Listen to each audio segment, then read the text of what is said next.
Should I hypnotize you back to that little boy that wanted the sugar so badly so we can change it? Yes. Would you like that? Yes. Should we do it now? Let's do it now. Okay. Being hypnotized is really easy. I'll show you what you do. Okay. It's about the eyes. So if you look at me, you're going to look up like that. Breathe in, breathe out. Take another deep breath, keeping your eyeballs up. Every time you blink, deep, powerful hypnosis is coming upon you. Breathe out. And just one more time, keep your eyeballs up. And this time, the more you blink, the deeper you're going to hypnosis. As you exhale, keep your eyeballs up, close your eyelids down. And I'm going to tell you, Stephen, that your eyelids are locked shut, glued shut, sealed together. Your eyelids are glued tight. Try to open your eyes, find they're locked shut.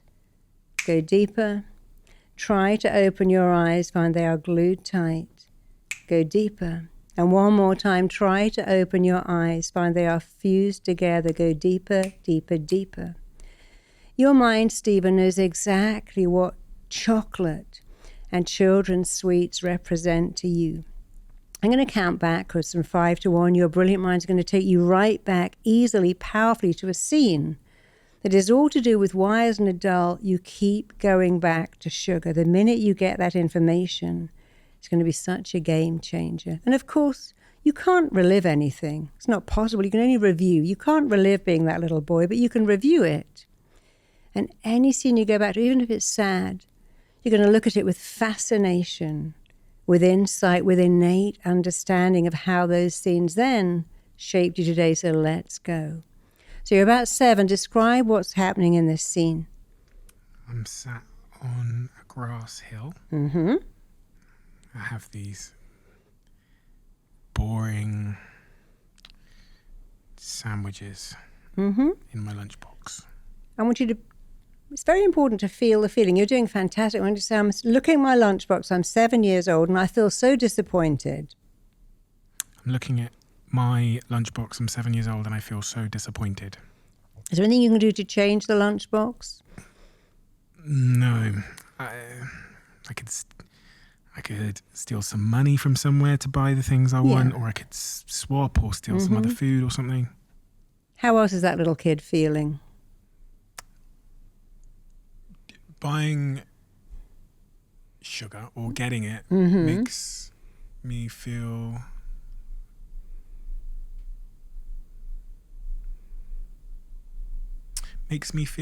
powerful. Sure. You know, there's always been that kind of underlying thing because I could never have it. Yeah.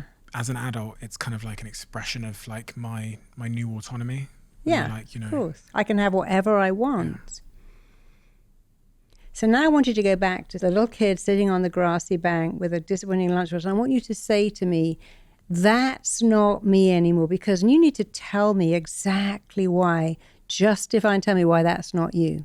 So repeat after me. That little kid on the grassy bank with a disappointing lunchbox. That little kid on the grassy bank with a disappointing lunchbox. Is not me. Is not me. And will never be me ever again. And will never be me ever again. Because I can have whatever I want now. Yeah. You're not 7. Your mother doesn't provide your lunch every day, does she? No. And if she did and you hated it, couldn't you go out and get whatever you want? Yeah. I want you to say, that's not me. That's not me. I'll never be 7. I'll never be 7. With a disappointing lunch ever again. With a disappointing lunch ever again. I'll never be 7 having less than other people ever again. I'll never be 7 having less than other people ever again. That can't be me. That can't be me. I can have whatever I want now. I can have whatever I want now. And what I really want. And what I really want. Is to be indifferent to sugar.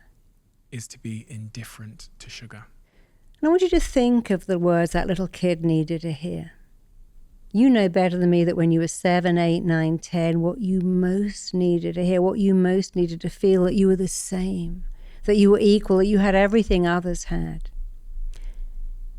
And I want you to repeat some of those words. You can do it in your head or out loud. What are the missing words you never heard and always wanted to hear? One of them was, you have the same resources and money and value as all of your friends. So say that to a little kid. You have the same money. You have the same amount of money. The same resources. The same resources. The same stuff everyone else has. The same stuff that everyone else has. You're smart. You're smart. And as you grow up, you create everything for yourself. You create everything for yourself. You see, chocolate doesn't free you from feeling that you can't have it. It actually reminds you. Far from solving your issues, it reminds you of that kid.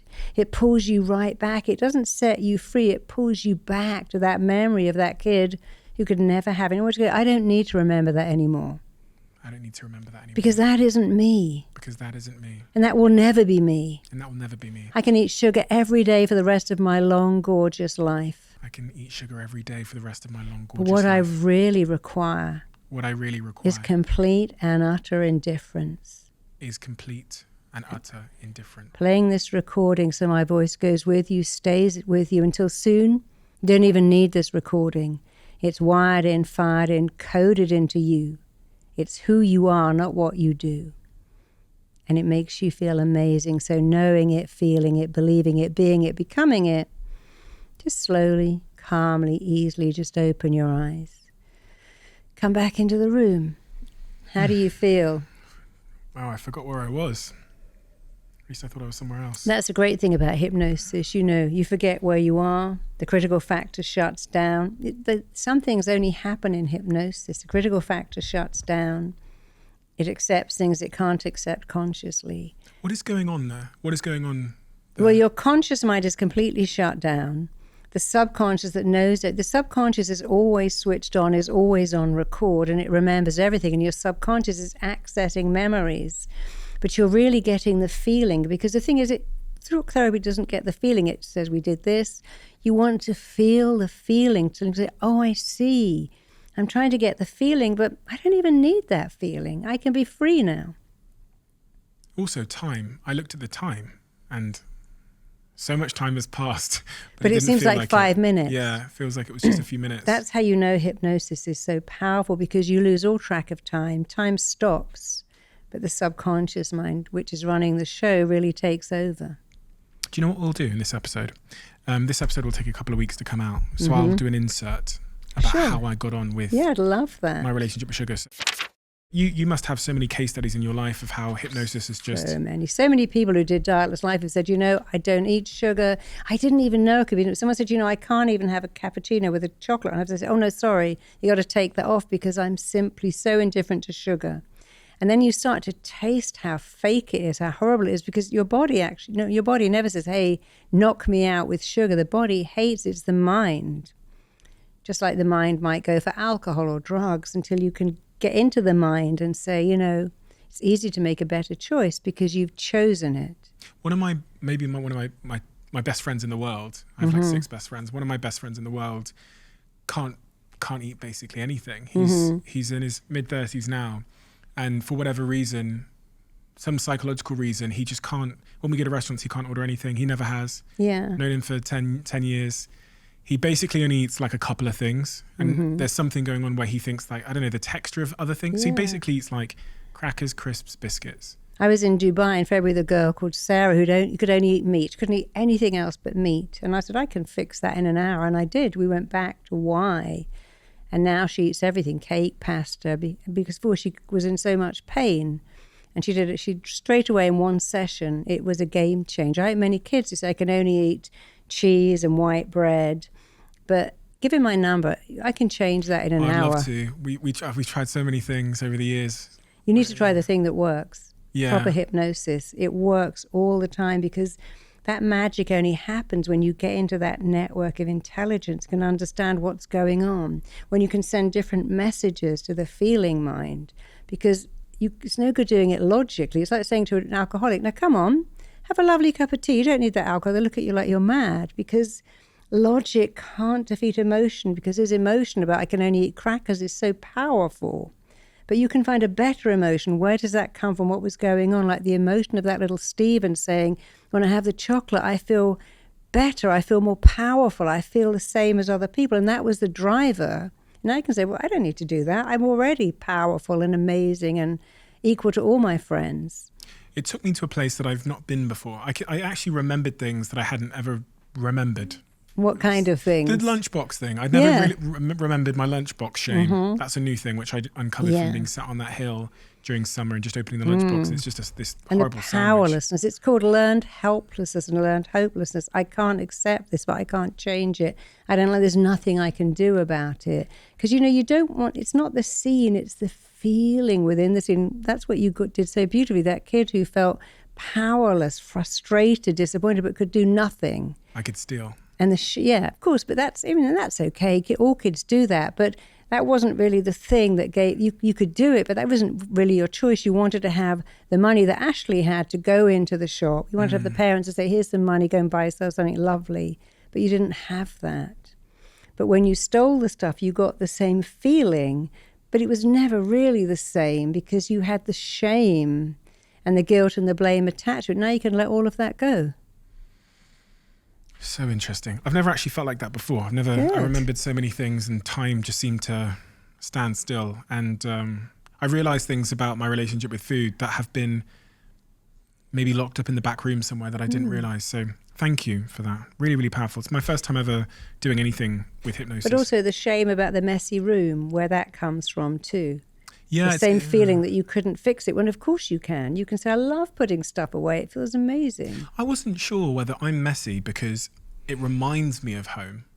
So a messy room makes me feel more comfortable. Or if it's the opposite, like, I've never been sure which one it is. Well, it's just, I think because you lived in a messy home, it was familiar, it was easy. No one said tidy up, put that away. So if you were in the army, for instance, you say, oh no, I make my bed, and because you learned a certain way, but you learned the opposite, just everything's in a mess. So the two things that you learned it's familiar, but it's deeply disappointing because it makes you feel, oh God, there's a mess again and I can't fix it. When the truth is, you can. You've always got a choice.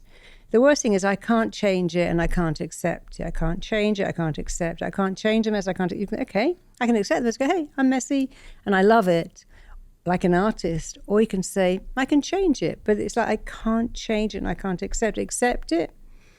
My daughter loves living in a mess because she's an artist. She doesn't even see it. Or you can say, I can change it by changing how I think. Just say, I love putting stuff away. It makes me feel powerful. And if you say it enough, it will become real because your words create your reality. And if you don't like your reality, you don't have to change your reality. You have to change the way you're speaking, which immediately changes your reality, which is completely shaped by your words. If you love the Diary of a CEO brand and you watch this channel, please do me a huge favor. Become part of the 15% of the viewers on this channel that have hit the subscribe button. It helps us tremendously, and the bigger the channel gets, the bigger the guests.